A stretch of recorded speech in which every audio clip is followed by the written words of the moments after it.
उत्तर प्रदेश के एक छोटे से गांव सुखपुरा में एक दूध वाला रहता था। उसका नाम था भोला। नाम भले ही भोला था, पर चालाकी और बेईमानी में वह किसी से कम नहीं था। गांव में उसकी पहचान एक मेहनती लेकिन थोड़े चालबाज इंसान की थी। वह हर सुबह अपनी साइकिल पर 2 बड़े पीतल के डिब्बे लाद कर निकलता और पूरे गांव में घर घर दूध पहुंचाता। भोला की बीवी गुड़िया और 2 छोटे बच्चे थे, बेटा राजू और बेटी मीनू। परिवार ठीक ठाक चलता था। भोला पहले पहल ईमानदारी से काम करता था। सुबह 4 बजे उठता, अपने 3 गायों और 2 भैंसों का दूध निकालता और ग्राहकों तक पहुंचाता। गांव के लोग कहते भोला बड़ा सीधा आदमी है, लेकिन धीरे धीरे उसके मन में लालच पनपने लगा। एक दिन वह अपनी बीवी से बोला, बुढ़िया देखो, हम रोज इतनी मेहनत करते हैं, फिर भी पैसे बचते नहीं। अगर थोड़ा सा पानी दूध में मिला दूं तो क्या बिगड़ेगा? सब तो यही करते हैं। भोला, ऐसा मत करना, ये पाप है। ईमानदारी से कमाओ तो बरकत रहती है। पर भोला हंसकर बोला, अरे तू क्या समझेगी, थोड़ा सा पानी मिलाने से कोई नहीं मर जाएगा, पर हमारे घर में कुछ आराम जरूर आ जाएगा। और उस दिन से भोला ने अपने दूध में पानी मिलाना शुरू कर दिया। धीरे धीरे भोला की जेबें भरने लगी। जो दूध पहले 10 लीटर निकलता था, अब 12 लीटर हो जाता था। 2 लीटर का फायदा हर दिन। महीने के अंत तक उसका मुनाफा 2 गुना हो गया। वह नए कपड़े पहनने लगा, बच्चों के लिए मिठाई लाने लगा और बीवी के लिए नए कंगन खरीद लाया। गांव के लोग सोचते भोला का धंधा खूब चल रहा है, किसी को शक नहीं हुआ। पर भोला की बेईमानी यही नहीं रुकी। वह अब दूध में सिर्फ पानी नहीं, बल्कि कभी कभी चावल का पानी या आटा मिलाने लगा, ताकि दूध थोड़ा गाढ़ा लगे। धीरे धीरे उसका दिल कठोर हो गया। उसे अपने कर्मों की चिंता नहीं थी। एक दिन गांव के स्कूल के मास्टर रामेश्वर प्रसाद ने कहा, भोला तेरे दूध से अब चाय बनती नहीं, ऊपर मलाई भी नहीं जमती, क्या माजरा है? भोला मुस्कुराया, मास्टर जी अब तो गायें भी थक गई हैं, मौसम का असर है। रामेश्वर को शक हुआ। उन्होंने दूसरे दूध वाले से दूध लिया और पाया कि वह बिल्कुल बढ़िया है। उन्होंने धीरे से यह बात पूरे गांव में फैला दी। गांव वाले एक एक करके भोला से मुंह मोड़ने लगे, लेकिन भोला चालाक था। वह मीठी बातें करके लोगों को मना लेता, कभी सस्ता दूध दे देता, कभी उधार पर। लोग फिर सोचते, चलो भोला इतना बुरा भी नहीं। भगवान का इशारा, एक दिन भोला की गाय गौरी बीमार पड़ गई। उसने सोचा, कोई बात नहीं, एक गाय जाएगी तो दूसरी खरीद लूंगा। लेकिन कुछ ही दिनों में उसकी दूसरी भैंस भी बीमार हो गई। पशु चिकित्सक ने कहा, इनके पेट में कोई खराबी है, शायद खाने में कुछ गड़बड़ हुई है। भोला के मन में हल्की सी ग्लानि हुई, पर उसने फिर सोचा, ये तो संयोग है। उसने अपनी गलती को नजरअंदाज कर दिया। पर उस रात जब वह सोया तो उसे सपना आया। एक वृद्ध साधु उसके सपने में आए और बोले, भोला जो दूध भगवान की देन है, उसमें मिलावट कर तू खुद को धोखा दे रहा है। जल्दी सुधर जा, वरना सब कुछ खो देगा। भोला घबराकर उठ बैठा। वह पसीने से तर था। उसने गुड़िया को जगाया और बोला, मैंने बहुत बुरा सपना देखा है।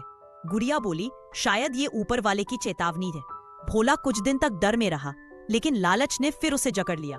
उसने सोचा, सपने तो वैसे भी आते रहते हैं। भगवान का प्रकोप। कुछ ही दिनों बाद गांव में नगर पंचायत का अधिकारी दूध की जांच करने आया।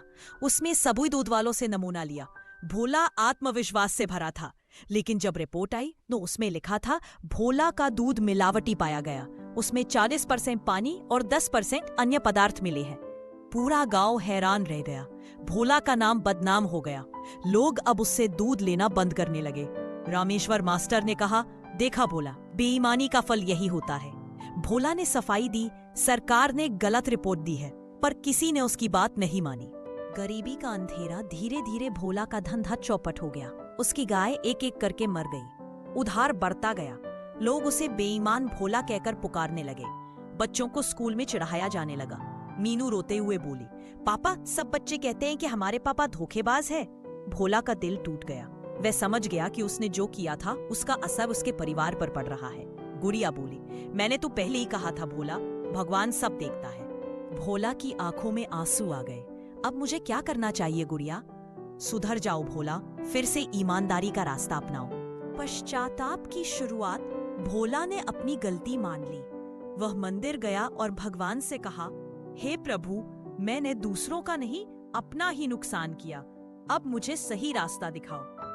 अगले दिन वह गांव के मुखिया के पास गया और बोला, मुखिया जी, मैं स्वीकार करता हूँ कि मैंने दूध में मिलावट की थी। मुझे सजा दीजिए, पर एक मौका और दीजिए। मुखिया बोले, भोला, गलती मानना सबसे बड़ी बात है, पर भरोसा दोबारा बनाना आसान नहीं। भोला ने गांव के लोगों के सामने सार्वजनिक रूप से माफी मांगी। भाइयों और बहनों, मैंने लालच में आकर दूध में पानी मिलाया, मुझे माफ कर दो। अब मैं फिर से ईमानदारी से काम करूंगा। लोगों को उसकी सच्चाई देखकर दया आ गई। उन्होंने कहा, ठीक है भोला, देखेंगे तू सच में बदलता है या नहीं। नई शुरुआत। भोला ने जो गाय बची थी उसी से फिर से दूध निकालना शुरू किया। वह अब किसी भी तरह की मिलावट नहीं करता। हर दिन वह सवेरे उठकर भगवान का नाम लेता और साफ सुथरे बर्तन में दूध रखता। धीरे धीरे लोगों ने फिर से उस पर भरोसा करना शुरू किया। मास्टर रामेश्वर ने सबसे पहले उसका दूध खरीदा और कहा, अब दूध में वही पुरानी खुशबू है। भोला मुस्कुरा उठा। उसे लगा जैसे उसकी आत्मा शुद्ध हो गई हो। ईमानदारी की बरकत। कुछ महीनों में भोला का धंधा फिर से चल पड़ा। उसने मेहनत और सच्चाई से काम किया। गांव के दूसरे लोग भी उससे प्रेरित हुए। अब सुखपुरा गांव शुद्ध दूध के लिए मशहूर होने लगा। भोला ने अपनी आमदनी का एक हिस्सा गरीब बच्चों की पढ़ाई में लगाने का निर्णय लिया। वह कहता, मैंने बेईमानी से बहुत कुछ खोया है, अब ईमानदारी से सब पाना चाहता हूँ। उसकी बेटी मीनू ने कहा, पापा, अब मुझे आप पर गर्व है। भोला की आंखों से खुशी के आंसू झर गए। कहानी की सीख। इस कहानी से हमें ये सीख मिलती है कि 1. बेईमानी से मिली चीज टिकती नहीं। 2. भगवान देर से न्याय करता है लेकिन करता जरूर है। 3. गलती स्वीकार कर सुधारना सबसे बड़ा साहस है। 4. ईमानदारी की कमाई में सच्ची खुशी होती है। 5. जो दूसरों को धोखा देता है अंत में खुद को ही धोखा देता है। समाप्त। भोला अब रोज सुबह मंदिर जाता है, गायों को चारा खिलाता है और बच्चों को सिखाता है, बेटा, दूध में पानी मत मिलाना, दिल में सच्चाई मिलाना। दूध में पानी मत मिलाना, दिल में सच्चाई मिलाना।